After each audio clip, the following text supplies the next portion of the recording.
This one is impossible to find.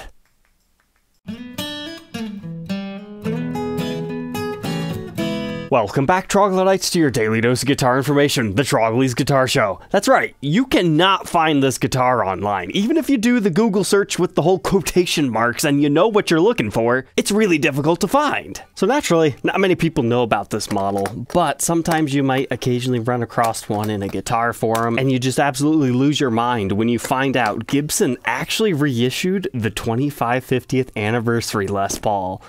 This one, my friends, is known as the Les Paul 25. Kind of not the best name in the world, because just like the Les Paul, it just makes it hard to search for online. But it's got many of interesting aspects and attributes that we need to go over today. And hopefully this video will show up in people's searches so they can actually know what we're talking about and learn more about this really cool Gibson model. So first things first here, let's talk about the specs of this thing. We've got a beautiful flame maple top here. We've got wooden pickup rings, a real flamed wooden pickguard. We've got a TP6 tailpiece with a Nashville-style bridge. There's a little mini coil splitter down here. We have Super 400 inlays going up and down the neck on this beast. The back maybe not as crazy as like a Super Custom, it's just regular mahogany, but it has a really nice chatoyant effect. And then, oh man, it's a 5-piece maple neck here. 3 parts maple with 2 parts walnut. And then something you hardly ever see on a Gibson Les Paul, a flamed headstock veneer with just a regular Gibson logo. You don't have any custom emblem on this, despite it, you know, definitely being more so closely related to a Les Paul Custom. We even have a brass truss rod cover and brass nut on this thing. That's something you don't normally find on a guitar from 2007. But earlier, I called this a 25/50th anniversary Les Paul reissue. Here's what one of these guys looks like. So this was a model birthed in 1978. It was a double anniversary guitar because it celebrated 25 years of the Les Paul model and 50 years of Les Paul, the man himself within the music business. You've got cool things like a brass nut and a special brass truss rod cover. You had the 5-piece flame maple neck. The peghead veneer was very unique, and they kind of played on the whole silver and gold anniversaries of this by mix-matching it everywhere on this guitar. But this was the first Gibson guitar to feature a coil split switch. And it also had the cool Super 400 inlays. Now you're going to notice the inlays do not go all the way up the neck on this one like they're doing on the one we're talking about today. That's because traditionally Super 400s only have this amount of inlay. So naturally, yes, this was a reissue, although maybe not technically. I mean, even the name Les Paul 25 definitely harkens back to the 25/50 here. But it's not just like a one-for-one replica reissue, but now we need to go a little bit further into Gibson history and find out why. Why did they make this thing? The mid-2000s was a really interesting time for Gibson. Like within Gibson USA, late 2006 into 2007 starts them chambering the Les Paul standards. They're also starting to almost go crazy with the robot guitars. Gibson's just trying to reinvent themselves. However, they're also trying to pay heritage to 70s models, because the very last one of the Guitar of the Week series in 2007 was a Silverburst RD. And then in 2008, there was also the Popular Demand series. We had just recently talked about that in the Super Custom episode, which I'm still not 100% sure if that was part of the Popular Demand series or not, but there you go. A Super Custom is another reissue of a Norlin era guitar from 1980. Another interesting model that came out around this time was the 2008 Spotlight Flame series. They did a terrible job on that reissue, but it's another cool Norlin era model that got some love. And then later on in 2012, there was even a planned Gibson USA Artisan reissue, which if you don't know about Artisans, you can check out this video, and then you can check out that prototype that we talked about in this old Wyron episode. But that model never ended up happening. But this mid to late 2000s stage was when Gibson was really starting to bring the Norlin era models back. There was demand for them. Or at least they were trying to see if there were demand for them. Sometimes you'll actually find a guitar that looks exactly like this, but it's labeled as a Super Custom. So it just gets confusing. So how many of these things did they make? If you can find information online about them, there's always 100 quoted. But I honestly feel that number is way too high. A lot of times during this time period, they would quote a certain number or say, that's the maximum we're going to do, and then they would just build however many actually came in through orders.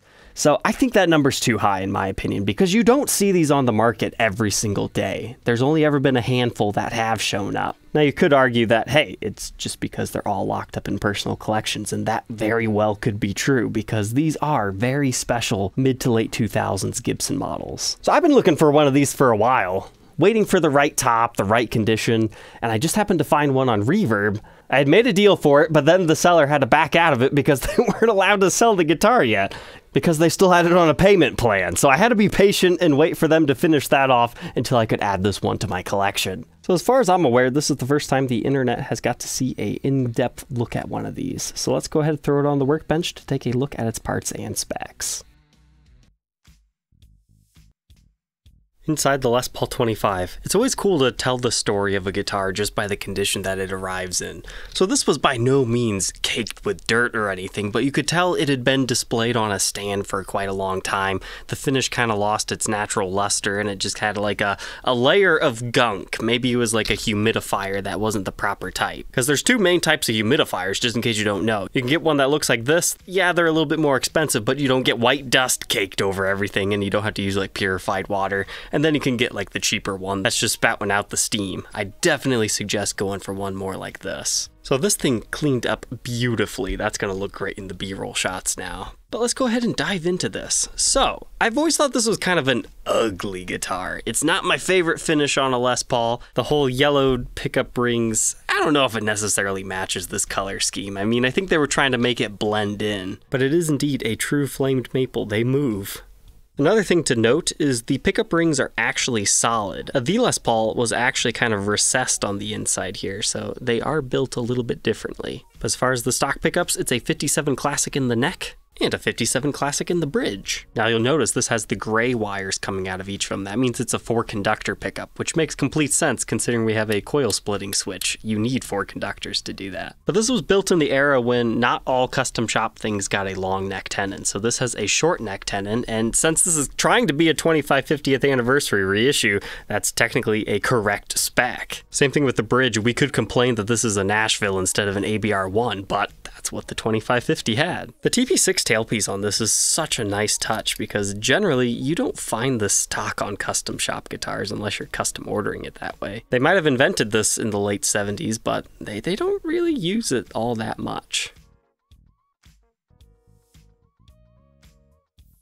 But here you can see the maple top sitting on the mahogany body. There is no finish in the neck pickup cavity. However, we do have one in the bridge pickup here. But essentially, if you love 70s and 80s limited edition models, during the Henry J era, there was a reissue of it if you look long and hard enough. They're just typically pretty rare. But while we're talking about interesting models that the Henry J era reissued, there was something called the Les Paul. And that thing had wooden appointments similar to this, except for they were rosewood instead of flamed maple. So they're kind of blending elements like that, but they actually did do a the Les Paul reissue. However, in my opinion, it's more so an overglorified Les Paul Studio because they didn't do the cool binding on it, but they did do the flame top and the back, and it's got the cool neck. We'll check one of those out one day too. As far as our pickup readings, the middle for fun is 3.86 k ohms, our bridge is reading 7.73, and the neck position 7.73 as well. So that means facing away from you is your regular position, but if you bring it up, we're going to get some coil split tones, 3.92, 3.89 in the bridge, and about 2 in the middle.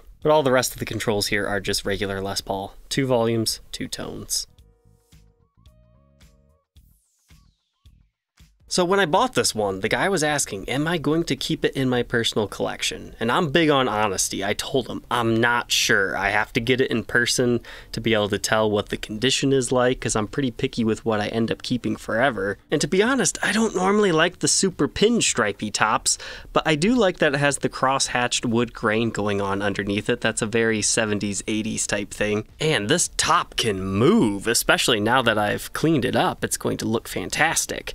I did find a few small blemishes though. There's like a very minuscule ding around this area. It's right here. I'm not sure if you guys will be able to see it. Then I found a touch up on the back. So here's my plan for this. If you want to send me a message saying if you ever want to sell this guitar, message me. Okay, I'll do that. But until I find a nicer one, I'm not gonna let this one go because this is pretty nice, right? I would just rather have one that has a little bit more of a wavy top. The other thing I found weird about this is the fact that it just has a pure white poker chip and switch tip. You would have thought that they would have did like the wooden ones because that's what made the Les Paul cool. But I guess they were trying to match the binding, and maybe it would have looked looked weird to have that done up in yellow, but they also probably could have did a red. Maybe at the end of the day, they would have just been better off doing like a quilted maple to kind of break up the monotony. But check out the travel on that pickguard.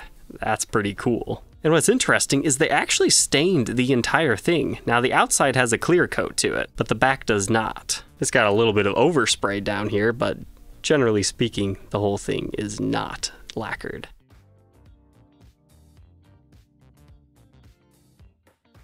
But let's move on from this two-piece highly figured top and mahogany body to our maple neck with the ebony fretboard. So we already talked about how the Super 400 inlays go all the way up and down the neck. That's an acquired taste. You either like it or you don't. Some guys are always turned off by 2550s because they don't go all the way. But once you learn to love that, this looks strange then. It kind of starts to bring you into like Les Paul Supreme territory. But these frets polished up beautifully. They were definitely the roughest looking thing on this guitar, so I decided to give that a good polish job. Now this is kind of a letdown that they didn't do this. We just have black side marker inlays instead of the abalone like the 2550 has. Once you see the comparison, it's like, yeah, that's a real letdown. That would have been pretty cool on this model. That's 22 medium jumbo style frets. And wouldn't it be cool if the Les Paul 25 had a 25-inch scale length? It doesn't though, it's regular 24 3/4. And the nut measure is 1.66 inches. That increases to 2.03 by the 12th. First fret neck depth of 0.86 and 0.98 by the 12th, but we're really starting to catch on that heel, so it's really not that big of a neck. Just a medium C, I would say.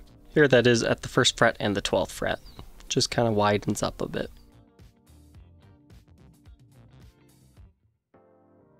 But man, the more and more I see this headstock, the more I like it. It's strange. It's not traditional. We're really missing something right here. I think a really cool stylized 25 would have been cool, done up in mother of pearl, but they just decided to leave the natural beauty alone and let the truss rod cover do the talking. Les Paul 25 in quotations. But you still have your multiply binding around it as well, and they decided to do a one-piece figured, likely a veneer, instead of doing a center seam like sometimes they'll do when they do these fancy art guitars. Our truss rod's in perfect shape, and you'll notice the brass nut's looking good here. This is a trick I learned a long time ago. If you ever have a dull-looking brass nut, just take a little bit of steel wool, mask off the top of your headstock with a cloth or some tape, and just lightly rub it back and forth and it'll get its original luster back. Now you might be able to use like a brass polish or something, but I don't have any experience on that, but if anybody has a good way to clean slightly tarnished gold, I mean, we're just talking light fingerprints, I'd be interested to know what you guys use. Because you can see this one still has like a little bit of light tarnishing in some areas. Like, there is no getting that back, but you could probably clean these up a little bit better. That was just some of that residue that was left on it because somebody had played it and then their hand sweat or whatnot just stayed there, and so it's kind of gunky. Because this is the stuff I use for the frets to make it look absolutely fantastic. But do not use that on gold. It just eats straight through it. I mean, unless you want to get rid of the plating.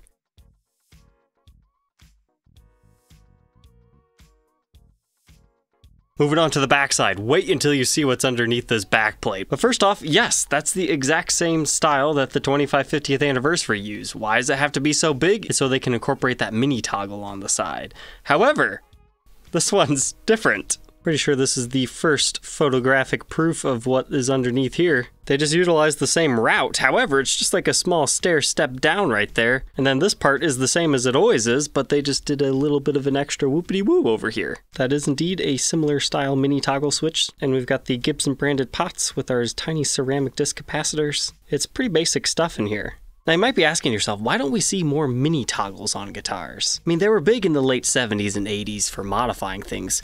It's because the push-pull pot was invented. Nowadays, you can just have a pot that you can pull up on or push on, and it does the exact same thing. So this is kind of old, antiquated technology. But it's cool that they brought it back for this particular model. Now, this particular backplate definitely has some scratches in it, so somebody had like their jeans or something, but it's not the worst in the world. But the touch-up is back here, right there. At least I'm pretty confident it's a touch-up, because if you get it in the light just right, it looks like a ding. So we'll verify that with black light here in a minute. But I didn't even know to expect that this would have quite the figuring back here. I mean, this is just all natural mahogany wood grain. I wasn't expecting anything, but it does do some dancing when you get it in the light just right. You can also tell it's got a lot of lacquer sink into the mahogany wood grain, but that's just part of how they did the finish.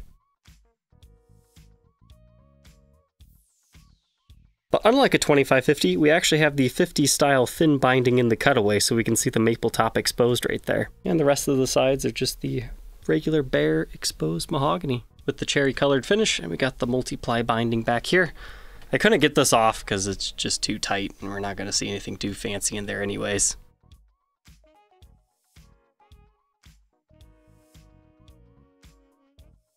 But here is our 3-piece maple neck with the walnut pieces in between. Now right here it might look like there's dings on the neck, but that's the same thing that we were seeing on the back. It's just lacquer sink into the wood grain of the walnut. But that is a beautifully flamed neck. It really came to life after I polished it. However, I'm not going to say red is the best color for a maple neck, because it definitely starts to hide the figuring.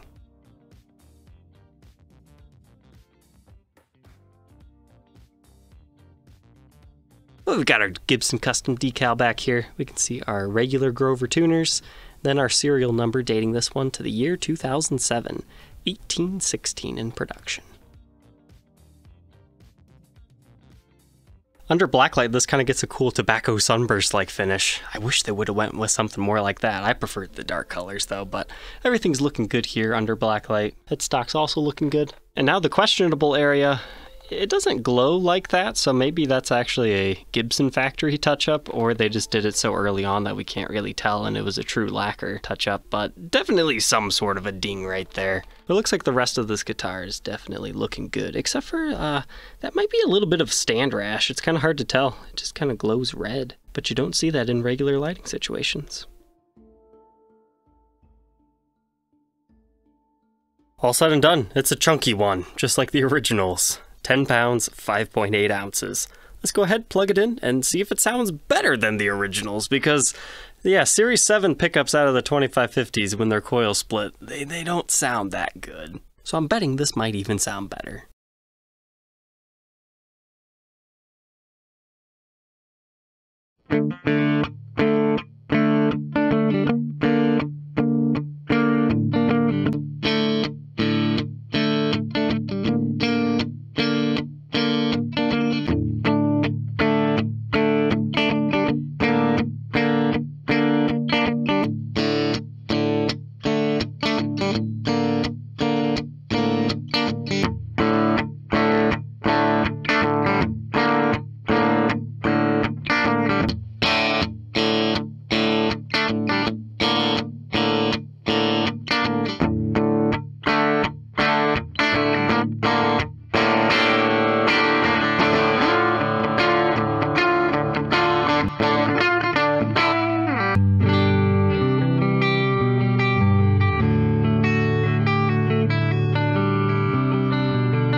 Yeah, I would definitely agree. This sounds way better than a regular 2550. This neck pickup is ridiculously beefy.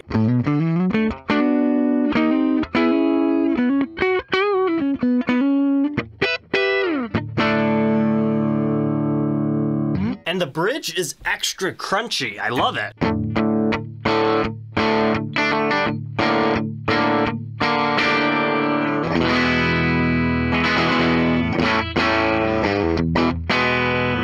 Like it's overdriving my amp in the clean tones. I'm loving that. Then middle position. It's pretty good too. Now as far as the coil splitting, yeah, it's better than the 2550, but it's still not my favorite.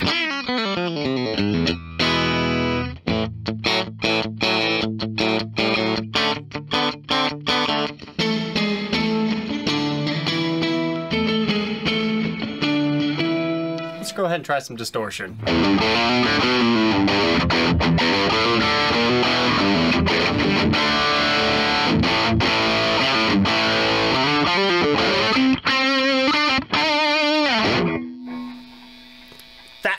is fantastic. I love it. It's round, full, and raunchy is the best way to put it. Now let's cut it down to size.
This might be the best Les Paul I've demoed in years. Like, wow. I love the tones out of this thing.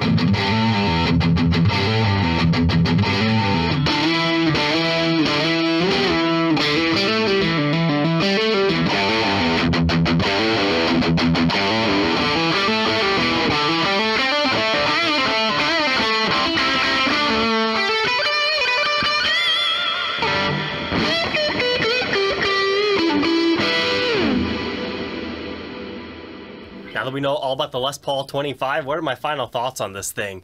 You know, I've always wanted one of these in my collection just because it's a 25/50th reissue, essentially. The looks were never necessarily my favorite. It just really feels like they were trying to do something really special, but yet they didn't quite nail down exactly what they wanted to do. There's just so much yellow on this.